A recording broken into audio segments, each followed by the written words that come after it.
Hey y'all, it's Big T Davis. Real quick update. I wanted to show you something. There she is. The MSI GeForce RTX 4070 Tri-Frozer. Or Triple Frozer, I forget what they call it. It's one of the Frozers.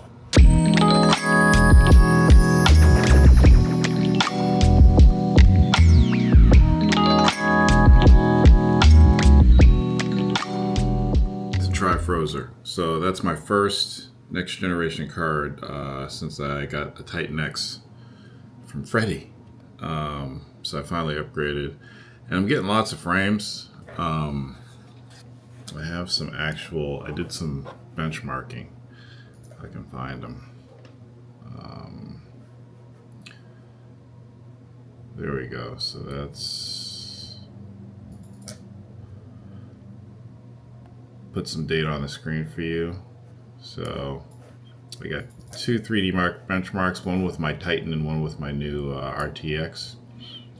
So the Titan gave me a time. I did the Time Spy demo, so it gave me a Time Spy score of 5,374 with a graphics score of 5,336 and a CPU score of 5,601. Then I ran that same demo again with the RTX, and I got a score of 12,658. The graphics score was 19,293, and the CPU score was actually lower, 4,293, which probably could be because the card was doing most of the work and the CPU didn't have to work as hard. I don't know how they figured that out. But I'm getting tons of frames. A lot of unnecessary frames, let's be honest. The Titan was fine.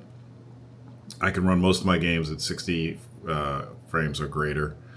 But when they have new stuff coming out with ray tracing and all that stuff, you don't get the performance or the graphics that you want. And now my performance is just like through the roof. You only really ever need 60 frames per second. Let's keep it real. That's all you need to play games and be happy.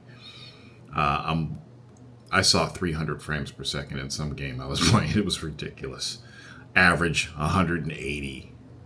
I used to be down at 120, between 80 and 120. Now I'm up at 180. Sometimes going over 200 on average. It's insane.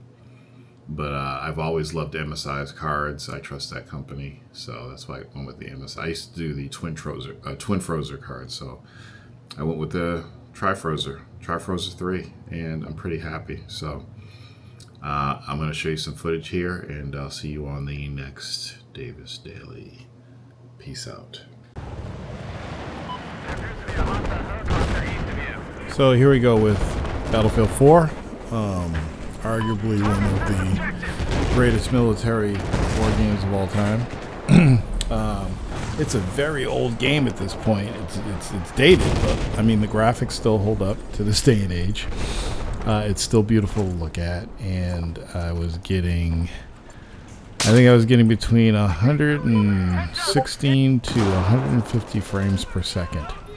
It varies depending on the scene, how much action's going on, the ping of the server, but I mean it was running pretty smooth, as you can see here. Battlefield 4 to this day is still one of my favorite games, my favorite first-person shooters of all time. That's why it's still installed on my PC. I can't get enough. They did everything right in this game, but the gameplay isn't as tight as I thought it was. Again, playing on this new equipment, it's pretty tight. The frame rates and the controls are pretty tight now with the machine I have now. But playing on Xbox 360 and PlayStation 3 and all that way back when, it was okay. It was pretty good. I can't believe I didn't see that guy to the left. Didn't even see him. I don't even know what happened.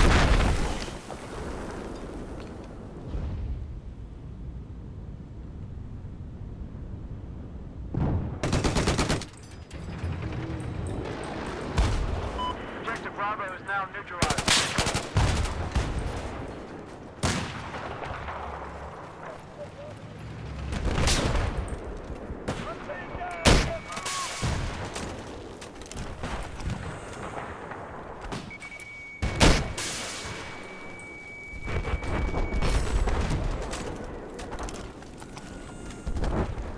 Okay, so now we have Battlefield 2042, and you can immediately tell the difference between the two games.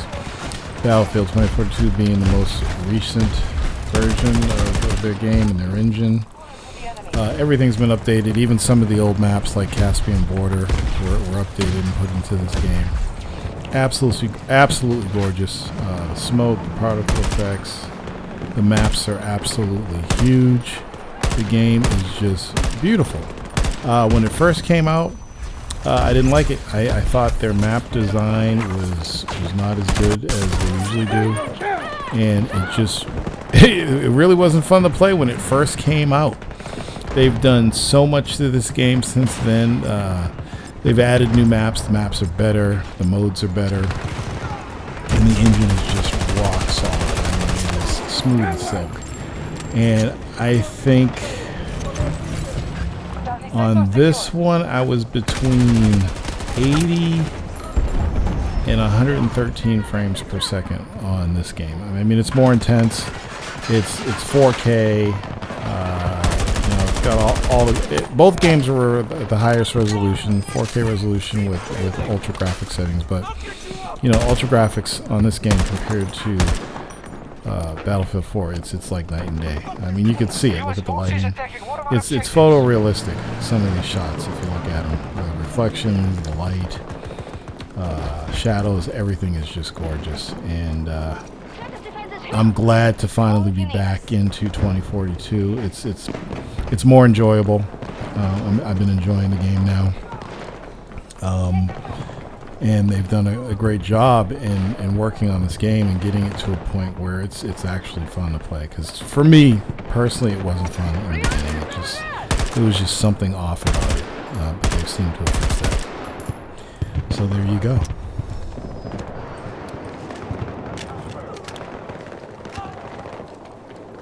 Echo objective captured. Sector secure.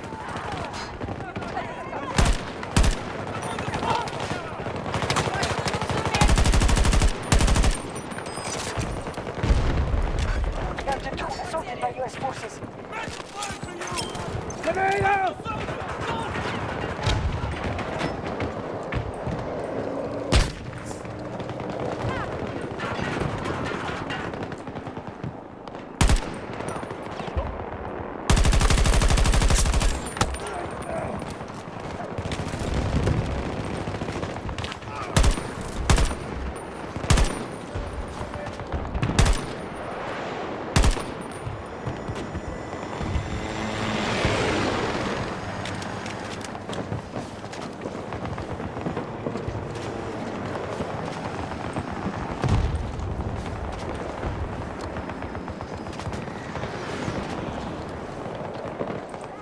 Yeah.